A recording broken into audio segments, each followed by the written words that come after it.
चलिए दोस्तों बात करते हैं एक और नई क्वेश्चन के बारे में।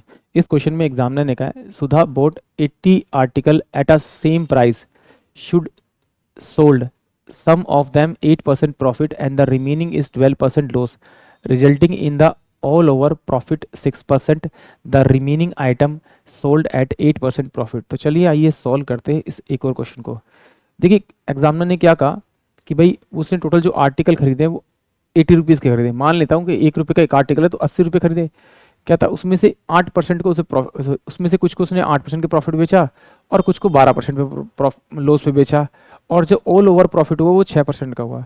यानी इस क्वेश्चन को मैं 3 तरीके से कर सकता हूँ। एक तो एक्स मान के कि जो उसने 8% प्रॉफिट बेचा उसको एक्स मान लेता हूँ, दूसरे को मैं क्या मानता हूँ 80 माइनस का एक्स मान लेता हूँ। दूसरा तरीका ये एलिगेशन से, और तीसरा है मेरा डायरेक्ट अप्रोच से। तो दोनों से तीनों से हम लोग इस क्वेश्चन को ट्राई करेंगे। तो पहला देखिए तरीका क्या है आपका, फर्स्ट वाले का और सेकंड वाले का। फर्स्ट वाले पे प्रॉफिट दे रखा है आपको कितना 8% का, दूसरे वाले पे कितना दे रखा है आपको लॉस दे रखा है 12% का। तो ये 12% आप माइनस में लिख दीजिए और ऑल ओवर जो प्रॉफिट है वो यहाँ रख दीजिए बीच में। अब देखिए टोटल प्रॉफिट है, टोटल प्रॉफिट में से 12% जब मैं माइनस करूंगा तो माइनस माइनस करते ही प्लस हो जाएगा, यानी कि ये 80% आ जाएगा इसका। इसमें इसको माइनस करूंगा तो ये माइनस पहले ही था, माइनस माइनस प्लस हो जाएगा 18 हो जाएगा। इसमें से इसको माइनस करूंगा तो कितना आएगा मेरे पास में 2% आएगा। इन दोनों का रेशियो निकालूंगा तो 9 रेशियो में आपका कितना 1 आएगा। इन दोनों को ऐड करूंगा तो मेरे पास में कितना आएगा आपका 10 आ जाएगा, 10 आ जाएगा। यानी कि पहले वाले के पास जो आर्टिकल था वो कितना था 9 था, तो दूसरे वाले के पास यानी लॉस वाले के पास था कितना 1। तो इन दोनों का जब मैं सम किया तो सम करने पे कितना आ रहा है मेरा 10 आ रहा है। बट एग्जामिनर कह रहा है भाई ये तो 80 है, 80 आर्टिकल है या फिर 80 रुपीज़ है, तो इसे किससे मल्टीप्लाई करना पड़ेगा 8 से। जिससे से मल्टीप्लाई कर दो तो लॉस वाले के पास में 8 आर्टिकल थे और प्रॉफिट वाले के पास कितने थे 72 आर्टिकल थे। यानी कि ऑप्शन जो मेरे पास में बी होगा वो इस क्वेश्चन के लिए करेक्ट होगा। अगर इस तरह से नहीं करना और डायरेक्ट अप्रोच से करना है तो इस तरह से कर सकते हैं। देखिए सिंपल सा कुछ नहीं करना। अब यहाँ देखिए इसने क्या दे रखा है मुझे 8% का प्रॉफिट दे रखा है और 12% का लॉस दे रखा है। अगर ये दोनों सेम प्रॉफिट होते तो मैं दोनों का डिफरेंस लेता। अगर दोनों अपोजिट है तो इन दोनों को मैं ऐड कर दूंगा, यानी कि कितना हो जाएगा ये मेरे पास में 20%। अब ये 20% जो होगा वो मेरे पास इस टोटल का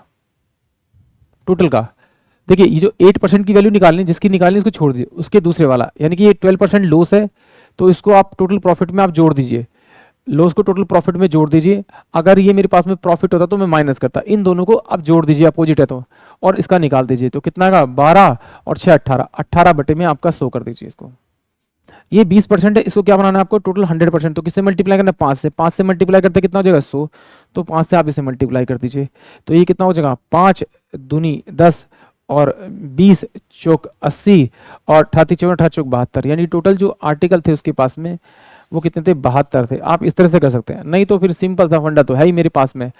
एक्स आर्टिकल थे किसके पास में 8% वाले के पास में, तो इसका 8% निकाल दीजिए प्लस में टोटल कितना था मेरे पास में 80 माइनस का एक्स, ये कितना था इसका आपका लॉस पे था तो लॉस पे तो यहाँ पे ये माइनस आएगा आपका माइनस का 80 माइनस का एक्स और कितना था आपका ये आपका 12%, तो 12 बाय में 100 बराबर में टोटल कितना मेरे पास में आपका 80 इंटू में कितना आपका 6%। इससे ये वैल्यू में काटता हूँ, इसको यहाँ से मल्टीप्लाई करूंगा, यहाँ मल्टीप्लाई करूंगा तो ये जो माइनस जो आएगा ये माइनस का हो जाएगा और ये जाकर प्लस का हो जाएगा, तो ये इधर जाके कितना हो जाएगा आपका 20 बटे 20x बराबर में ये कितना हो जाएगा 80 इंटू में 6 मेरे पास ये वैल्यू हो जाएगी। अब देखिए ये जब इससे मल्टीप्लाई किया तो माइनस का 12x हुआ और ये माइनस जब अंदर जाएगा तो उसको माइनस करके इसको प्लस करेगा, यानी प्लस का 12x इसमें जुड़ जाएगा। तो ये माइनस का 80 इंटू में 12 आ गया तो उधर जाके क्या हो जाएगा प्लस का 80 इंटू में आपका 12 हो गया, तो ये कितना हुआ 20x बराबर में कितना हुआ 80 मैंने बाहर निकाला इंटू में कितना हुआ ये 18 हो गया, 18 हो गया। तो इससे ये गया ये इस पे जाएगा 4 पे जाएगा क्योंकि आपने सामने वैल्यू कट जाती है, एक्स की वैल्यू कितनी है 72, यानी कि ऑप्शन जो मेरे पास में बी है वो इस क्वेश्चन के लिए करेक्ट होगा। आई होप आप सभी क्वेश्चन समझ में आया होगा।